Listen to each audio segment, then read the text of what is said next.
everyone, and welcome back to Classic Car Rental. Today we are revisiting our restoration project of Colin Chapman's Lotus Europa. It's been 5 long weeks since our last update, and that is down to one thing and one thing alone: the availability of parts. We've really struggled to get some of these bits and pieces, and we still have 1 or 2 items that are still outstanding. But the good news is that the chassis is now in a state where she's been offered up to the body, and it fits like a glove, which is good news. Not surprising, because the guys at White Classics are doing a fantastic job.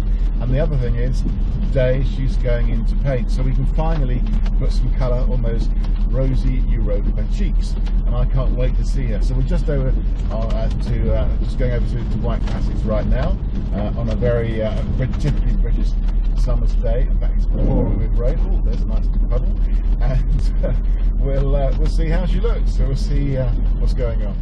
So here we are at White Classics, and it really is an exciting moment, because for the first time after about 35 years we're about to start the engine. So fingers crossed she fires first time. I'm sure she will. It's a Lotus. What could possibly go wrong?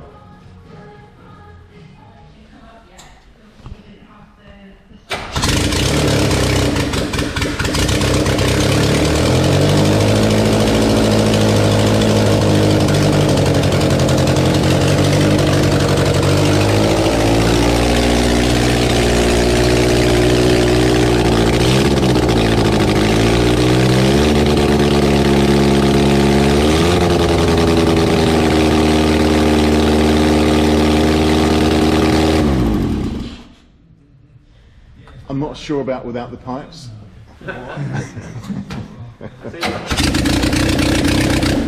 thought it's starting, isn't it? No. Notice the total absence of smoke.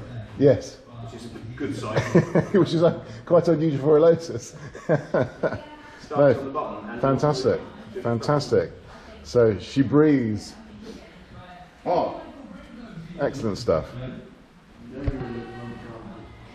What an amazing transformation our engine has been through. Those years of neglect have just fallen away.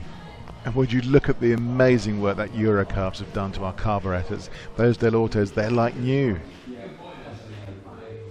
And here she is, all ready to take some colour. There's going to be 2 colours going on, white on the lower half and then red on the top. And of course the traditional Team Lotus gold leaf, gold pinstriping all around the centre line. So lots to do. It's going to be really, really exciting to see how it transforms away from the primer and undercoat that she's been wearing for the last few weeks. So exciting times ahead.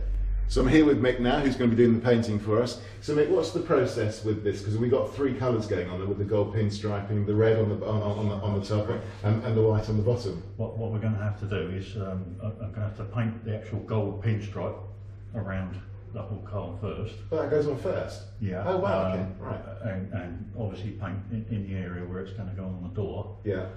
Then we'll have to fit the doors, make sure they're all correctly fitted with the gaps right and everything. Yeah. Then I can mask off round where the actual stripe is. Yeah. Then the doors can come off again, and then I think that be the best bet would be to do the white first on the bottom, Okay. all the way around, and Yeah. obviously the bottom of the doors, and then we remask it again to do the red on the top. It's quite a process, isn't Yeah, it? It really yeah, is, yeah. And then obviously all of that has to come off, and then the whole car gets coated up with 3 or 4 coats of lacquer, Yeah. clear coat. So Fantastic. yeah, and then We should have just got it vinyl wrapped, shouldn't we? well, it would have been easier, but it probably wouldn't last as long. No, indeed, and it's going to look fantastic. And I've seen some of the work that Mick's done before, and it is a mirror finish. So no pressure, Mick, but we're expecting the same thing here as well. So yeah, it's going to be I'm awesome. sure it's going to be awesome. Yeah. Yeah, fantastic. Yeah. Great stuff. Thanks, Mick. Thank you so much for watching, and please join us again for another update on our Lotus restoration project. In the meantime, you can subscribe to our social media channels so we can keep you updated with all things Classic Car Rental. We'll see you next time.